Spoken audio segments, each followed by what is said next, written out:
तोंडासमोर आणला की मला मराठीच मूर्ती माझ्या डोळ्यासमोर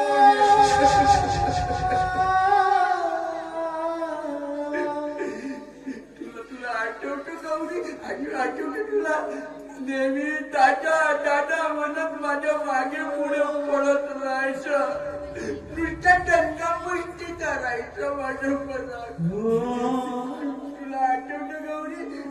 लहानच्या मुलासारखं हट्ट करून आपल्या ताटातील पहिला घास मला प्रेमाने भरवायचा. गौरी गौरी माझ्या पराची आठवण आली ना तर माझ्या मनामध्ये कालवा कालव होते. माझ्या परागला पाहण्यासाठी माझे मन तीर तीर तुटते ग गौरी. गौरी माझ्या परागशी माझी भेट होईल का ग? माझ्या पराग इथं येऊन दादा दादा म्हणून मला मिठी मारली ना ग गौरी.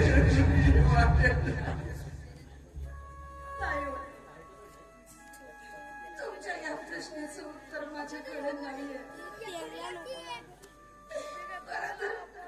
पराग गोष्टीसाठी माझे मन खूप चढतंय हो. तुम्हाला सांगू, कुठूनही आले की वहिनी वहिनी म्हणून गोड आवाज द्यायचे आणि मुलासारखं मांडीवर डोकं ठेवून मला म्हणायचे, वहिनी वहिनी तू किती सुंदर आहेस रे. तुझ्या पोटाचा मी जन्म घेतला असताना तर मी सुद्धा असंच तुझ्यासारखं सुंदर दिसलो असतो ना. खूप प्रेम करायचे ते आमच्यावर.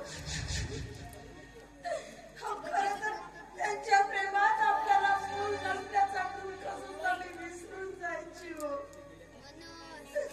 पण हे गेल्यापासून बघा ना, या घरात आपल्याला साधं कोणी विचारच सुद्धा नाही. कसं आहे ना आपलं